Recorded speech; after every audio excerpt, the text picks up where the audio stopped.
जब तक हमने 2008 से 2014 तक साईं बाबा को माना, हमारे घर की हालत इतनी बदतर होती चली गई, इतनी नीचे गिरती चली गई, इतनी नीचे गिरते चली गई कि कहाँ हम एक 4 व्हीलर खरीदने वाले। और 2014 में जाकर के वो स्थिति हुई कि हम एक एक रुपए को मोहताज हो गए। हमारी वो कंडीशन हो चुकी थी कि हम 6 सदस्य होते हुए और हम मीठा तेल जिससे सब्जी बनाई जाती है 10 रुपये भी नहीं रहते थे हमारे पास कि हम सब्जी बना सकें मीठा तेल लेकर के। नमक लेने के लिए पैसे नहीं रहते थे। और उस असहनीय दुख के कारण हमारे पापा जी हम सभी से बोले कि बेटा ऐसा करते हैं, जहर ले आते हैं और सब्जी में डाल करके सभी खा लेंगे, क्योंकि यदि कोई भी सदस्य बच गया ना तो इतना बड़ा दुख वो झेल नहीं पाएगा। तो ऐसी कंडीशन हुई थी कि हम लोग बहुत रो चुके। दोस्तों, ये दुख भरी दास्तान है छिंदवाड़ा जिला के रहने वाले उमाशंकर डेहरिया की, जिनका पूरा परिवार साईं बाबा को भगवान मानकर उनकी भक्ति साधना कर रहा था। साईं बाबा की भक्ति में हम इतना अंदर जाते गए कि हम बिल्कुल उन्हें परमात्मा मानने लगे थे, भगवान मानने लगे थे और उन्हें ही पूजने लगे थे। वो हमारे इष्ट देव बन चुके थे।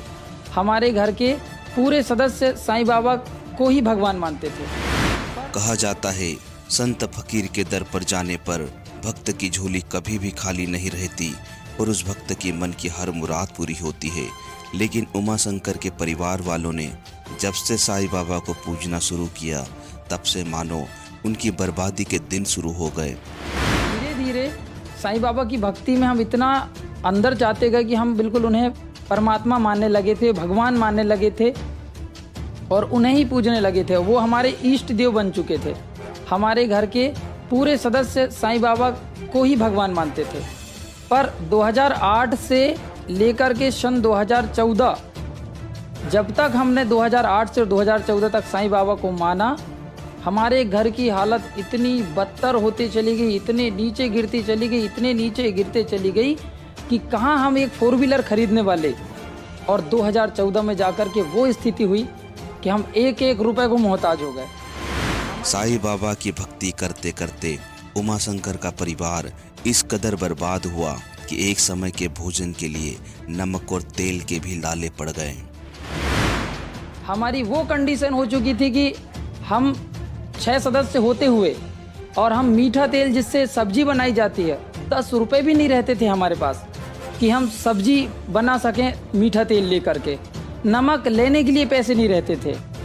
इतनी फाइनेंशियल कंडीशन गिर चुकी थी कि हम लोग बहुत ज़्यादा कर्ज में दब चुके थे। और धीरे धीरे उमाशंकर के परिवार की हालत इतनी खराब हो गई कि कर्जे के कारण उनके घर की पैतृक जमीन भी बिक गई और ऐसी गरीबी आई कि पूरा परिवार जहर खाने के लिए मजबूर हो गया।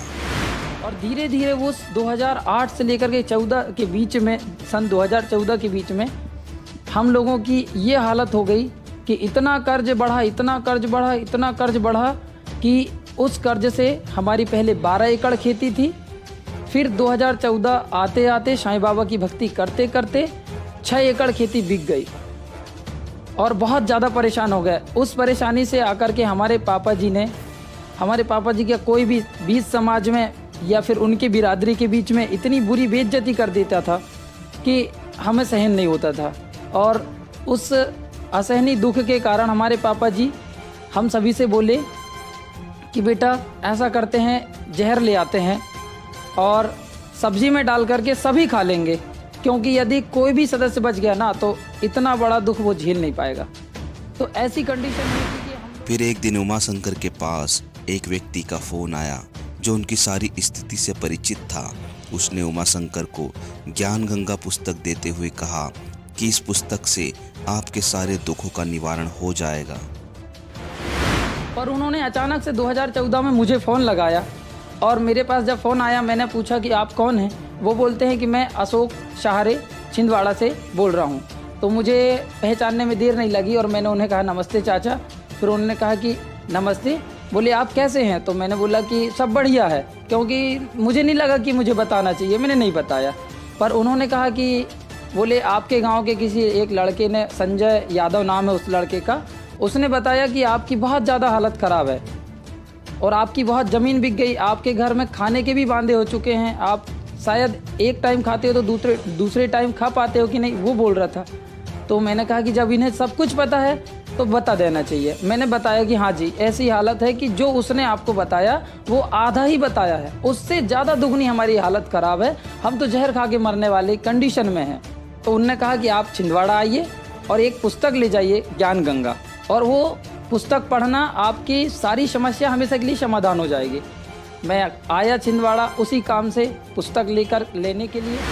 क्या उस पुस्तक को पढ़ने से उमाशंकर के जीवन में कोई चमत्कार हुआ या उनके पूरे परिवार ने जहर खाकर अपनी जीवन लीला समाप्त कर ली?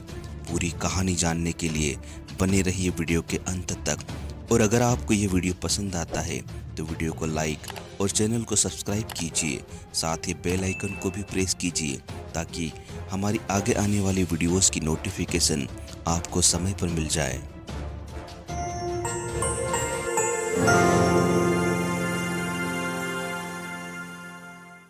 नमस्कार सर। सत साहिब जी। सर क्या नाम है आपका? जी उमाशंकर डहरिया। उमाशंकर जी, आप कहाँ के रहने वाले हैं? ग्राम पेट देवरी, तहसील अमरवाड़ा, जिला छिंदवाड़ा, मध्य प्रदेश के रहने वाले हैं। सर संत रामपाल जी महाराज से नाम दीक्षा आपने कब ली?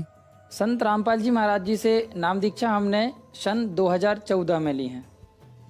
सर संत रामपाल जी महाराज से नाम दीक्षा लेने से पहले क्या आप कोई भक्ति साधना भी करते थे? जी, हम संत रामपाल जी महाराज जी से नाम दीक्षा लेने से पहले साईं बाबा की बहुत ज़्यादा भक्ति करते थे।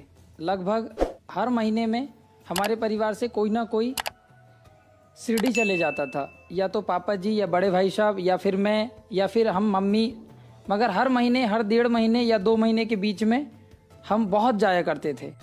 सन 2008 में हम लोगों ने साईं बाबा की भक्ति करना शुरू किए थे, और उस समय जब हमने 12th पास कर लिए, दोनों भाइयों ने, हम 2 भाई हैं, दोनों ने जब 12th पास किए तो हमें लगा कि हमें अब कुछ रोज़गार करना चाहिए। तो हमारे पापा जी ने 4 व्हीलर लेकर के दे दिए 2008 में। पर धीरे धीरे साईं बाबा की भक्ति में हम इतना अंदर जाते गए कि हम बिल्कुल उन्हें परमात्मा मानने लगे थे, भगवान मानने लगे थे और उन्हें ही पूजने लगे थे। वो हमारे इष्ट देव बन चुके थे। हमारे घर के पूरे सदस्य साईं बाबा को ही भगवान मानते थे। पर 2008 से लेकर के सन 2014, जब तक हमने 2008 से 2014 तक साईं बाबा को माना, हमारे घर की हालत इतनी बदतर होती चली गई, इतने नीचे गिरती चली गई, इतने नीचे गिरते चली गई कि कहाँ हम एक 4 व्हीलर खरीदने वाले। और 2014 में जाकर के वो स्थिति हुई कि हम एक एक रुपए को मोहताज हो गए। हमारी वो कंडीशन हो चुकी थी कि हम 6 सदस्य होते हुए और हम मीठा तेल जिससे सब्जी बनाई जाती है, 10 रुपए भी नहीं रहते थे हमारे पास कि हम सब्जी बना सकें मीठा तेल लेकर के। नमक लेने के लिए पैसे नहीं रहते थे। इतनी फाइनेंशियल कंडीशन गिर चुकी थी कि हम लोग बहुत ज़्यादा कर्ज में दब चुके थे। और धीरे धीरे उस 2008 से लेकर के 14 के बीच में, सन 2014 के बीच में हम लोगों की ये हालत हो गई कि इतना कर्ज बढ़ा, इतना कर्ज बढ़ा, इतना कर्ज बढ़ा कि उस कर्ज से हमारी पहले 12 एकड़ खेती थी, फिर 2014 आते आते साईं बाबा की भक्ति करते करते 6 एकड़ खेती बिक गई और बहुत ज़्यादा परेशान हो गए। उस परेशानी से आकर के हमारे पापा जी का कोई भी बीच समाज में या फिर उनकी बिरादरी के बीच में इतनी बुरी बेइज्जती कर देता था कि हमें सहन नहीं होता था। और उस असहनीय दुख के कारण हमारे पापा जी हम सभी से बोले कि बेटा ऐसा करते हैं, जहर ले आते हैं और सब्जी में डाल करके सभी खा लेंगे, क्योंकि यदि कोई भी सदस्य बच गया ना तो इतना बड़ा दुख वो झेल नहीं पाएगा। तो ऐसी कंडीशन हुई थी कि हम लोग बहुत रोते थे। एक बार ऐसा हुआ था कि दीपावली का त्यौहार था और उस समय हम लोगों के घर चूल्हा भी नहीं जला था और सिर्फ हम लोगों ने दीपक जलाए हुए थे। जैसा कि पूरा समाज दीपावली मनाता है, हम लोगों के पास सिर्फ दीपक जलाने के लिए मीठा तेल की व्यवस्था थी, खाना बनाने के लिए कोई व्यवस्था नहीं थी। और दुख इतना ज़्यादा था कि हमारी कोई दिवाली नहीं थी, कोई त्यौहार नहीं था हमारे लिए तो ऐसा लग रहा था कि ये हमारा घर नर्क बन गया है। हम घर में रहना भी नहीं चाहते थे।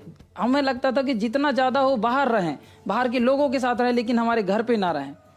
फिर ऐसी कंडीशन से क्या हुआ कि 2008 में जिन व्यक्ति ने हमें शिरडी ले गया था पहली बार, अशोक सहारे जी, वो संत रामपाल जी महाराज जी से दीक्षा ले चुके थे सन 2014 में, पर उन्होंने अचानक से 2014 में मुझे फ़ोन लगाया और मेरे पास जब फ़ोन आया मैंने पूछा कि आप कौन हैं। वो बोलते हैं कि मैं अशोक शाहरे छिंदवाड़ा से बोल रहा हूँ। तो मुझे पहचानने में देर नहीं लगी और मैंने उन्हें कहा नमस्ते चाचा। फिर उन्होंने कहा कि नमस्ते, बोले आप कैसे हैं। तो मैंने बोला कि सब बढ़िया है, क्योंकि मुझे नहीं लगा कि मुझे बताना चाहिए, मैंने नहीं बताया। पर उन्होंने कहा कि बोले आपके गांव के किसी एक लड़के ने, संजय यादव नाम है उस लड़के का, उसने बताया कि आपकी बहुत ज़्यादा हालत ख़राब है और आपकी बहुत ज़मीन बिक गई, आपके घर में खाने के भी वांदे हो चुके हैं, आप शायद एक टाइम खाते हो तो दूसरे टाइम खा पाते हो कि नहीं, वो बोल रहा था। तो मैंने कहा कि जब इन्हें सब कुछ पता है तो बता देना चाहिए। मैंने बताया कि हाँ जी ऐसी हालत है कि जो उसने आपको बताया वो आधा ही बताया है, उससे ज़्यादा दुगनी हमारी हालत ख़राब है, हम तो जहर खा के मरने वाली कंडीशन में हैं। तो उनने कहा कि आप छिंदवाड़ा आइए और एक पुस्तक ले जाइए ज्ञान गंगा, और वो पुस्तक पढ़ना आपकी सारी समस्या हमेशा के लिए समाधान हो जाएगी।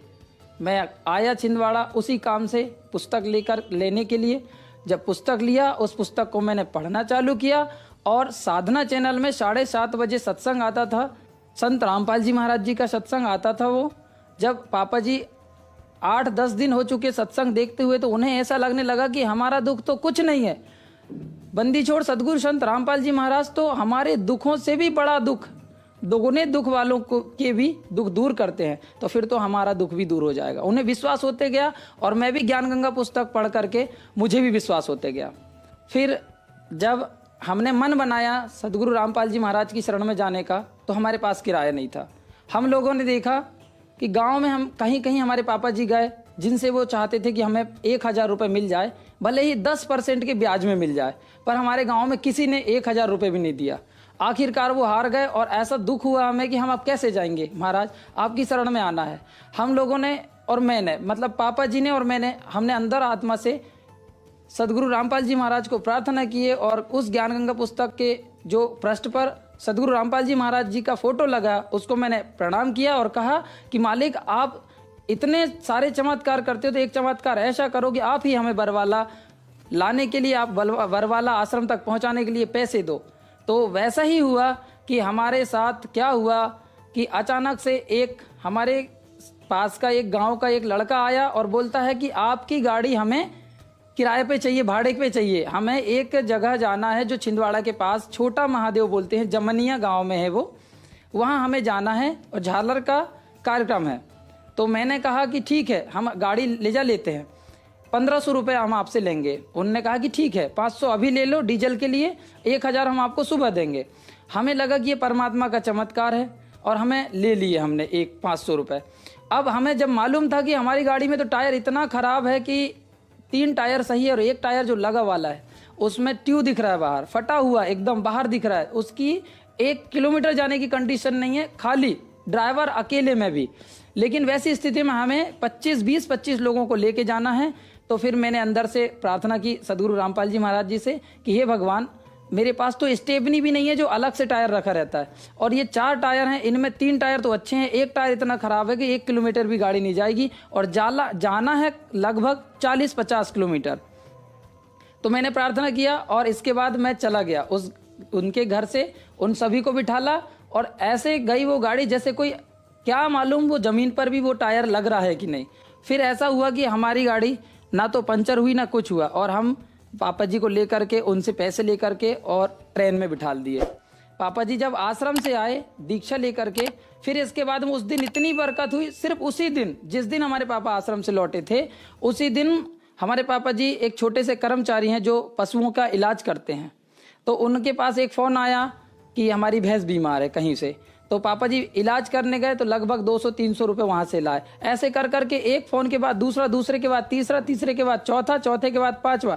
उसी दिन इतना फ़ोन आया कि लगभग 1500 रुपये हमें मालिक ने दे दिया। संत रामपाल जी महाराज ने हमें उसके 1500 रुपये सिर्फ एक दिन में दे दिया। हमारा विश्वास बहुत दृढ़ हुआ।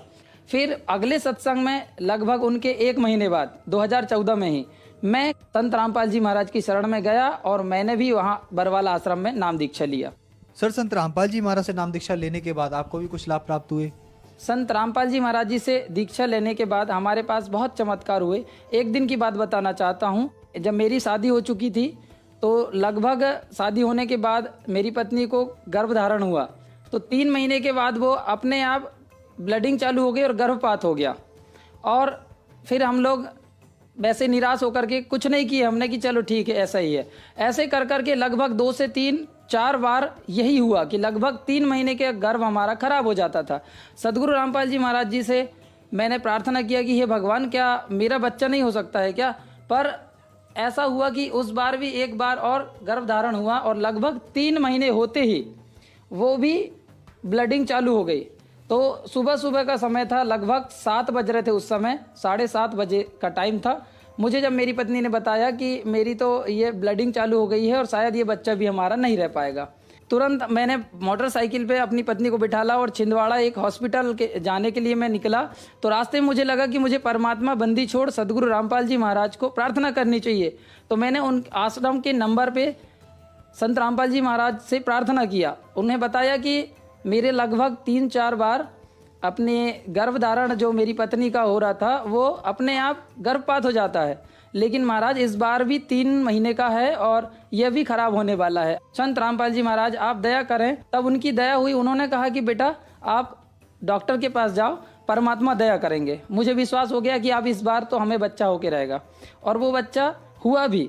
और आज जो मेरी गोद में है यही बेटी है, और ये आज 3 साल से ज़्यादा की है उम्र की है, और यह भी परमात्मा बंदी छोड़ सदगुरु संत रामपाल जी महाराज की शिष्य है, जो 3 साल की उम्र में मैंने इसे दीक्षा दिलवा दिया था परमात्मा से, बंदी छोड़ सदगुरु संत रामपाल जी महाराज जी से।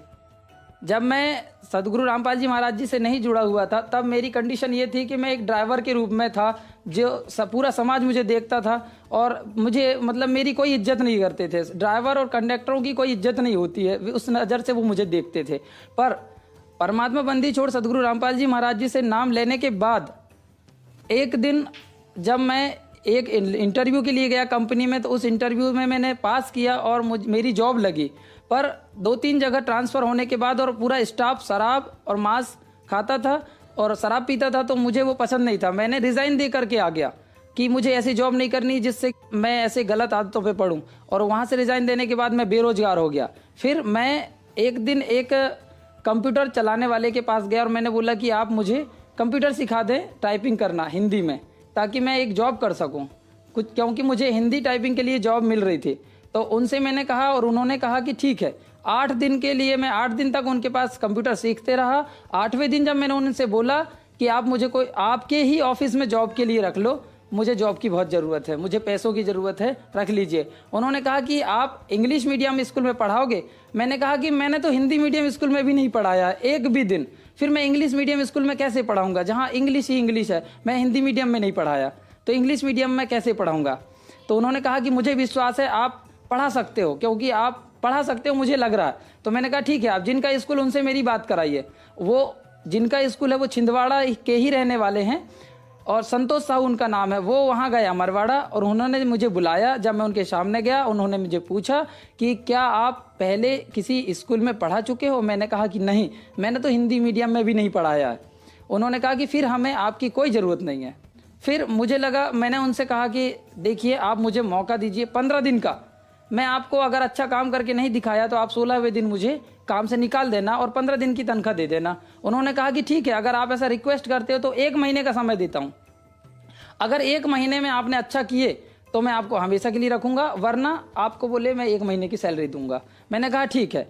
फिर जब मैं वहाँ गया तो मैंने क्या देखा कि उन्होंने मुझे मना करके रखा था कि आप बताओगे नहीं कि आप टीचर हो, लेकिन धीरे धीरे उन्होंने मेरी जब काबिलियत देखी, बंदी छोड़ सदगुरु रामपाल जी महाराज के ज्ञान के द्वारा जो मैं काम करता था उनकी शिक्षा के अनुसार, तो उन्होंने मुझे क्या कहा कि आप इस स्कूल के संचालक रहो, आप मैनेजर बन जाओ, आप ही सब कुछ देखोगे, पूरे टीचरों के हिसाब भी आप ही देखोगे। और मैं इस तरह संत रामपाल जी महाराज जी की कृपा से एक ड्राइवर से स्कूल के मैनेजर के रूप में आज कार्यरत हूँ और मैं वहाँ पर बहुत अच्छी इज्जत और शोहरत के साथ काम करता हूँ। और भी लाभ हैं जो कि मैं आपको बताना चाहता हूँ। मेरे पापा जी का एक्सीडेंट हुआ था लगभग 2017 में, 2 जुलाई 2017 के दिन उनका एक्सीडेंट हुआ था। उनकी उस दिन मौत थी, क्योंकि मैं उनसे दूर था, पापा जी से लगभग 20 किलोमीटर दूर था मैं। लेकिन अचानक मेरे पास फ़ोन आया आधा 1 घंटे के अंदर कि आपके पापा का बहुत बड़ा एक्सीडेंट हुआ है, जिससे आपके पापा का पैर कट सकता है।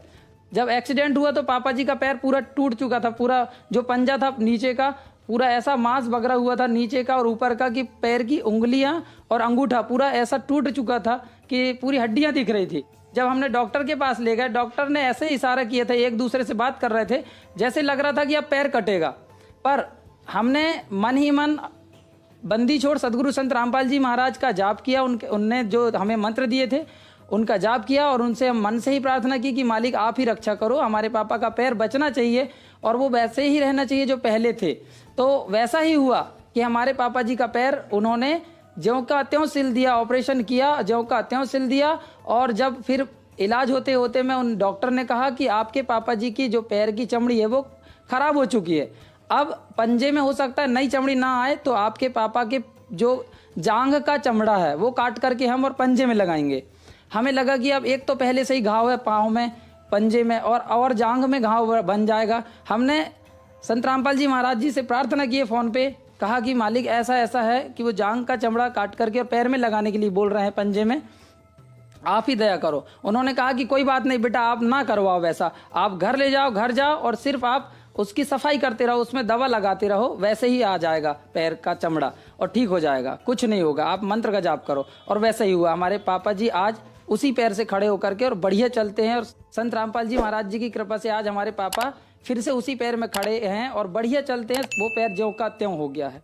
सर, संत रामपाल जी महाराज से नाम दीक्षा लेने के बाद आपको बहुत सारे सुख प्राप्त हुए, तो जो श्रद्धालु आज आपको देख रहे हैं आप उन्हें क्या संदेश देना चाहेंगे? संदेश तो मैं क्या दे सकता हूँ, पर मैं सर्व समाज को प्रार्थना कर सकता हूँ और कह सकता हूँ कि आप सभी जो इस मनुष्य जन्म में आए हुए हैं उन सबसे प्रार्थना है कि हमारे गुरु जी कहते हैं कि मानुष जन्म पाए कर जो नहीं रटे हरि नाम, और जैसे कुआं जल बिना फिर बनवाया किस काम। इसका अर्थ है कि हमने इस मनुष्य जन्म को जैसे पाया है, इसका परम लक्ष्य है हमें परमात्मा की प्राप्ति और मोक्ष की प्राप्ति। तो जैसे कि एक कुएं में अगर हमने खुदवा के रखा है और उसमें पानी नहीं निकला तो वो कुआं किसी काम का नहीं है। वैसे ही इस मनुष्य जन्म में यदि हमने संत की उस पूर्ण परमात्मा की भक्ति नहीं की और मोक्ष की प्राप्ति नहीं कर पाए इस मनुष्य जन्म में, तो हमारा यह जन्म भी व्यर्थ जाएगा। तो मैं सर्व समाज से यही प्रार्थना करता हूँ कि आज वर्तमान में वह पूर्ण परमात्मा संत रामपाल जी महाराज जी के स्वरूप में इस धरती पर आए हुए हैं, उनसे आप नाम दीक्षा लीजिए जो कि निःशुल्क प्राप्त होती है और अपने मनुष्य जन्म का कल्याण कराइए। धन्यवाद सर। सत साहेब।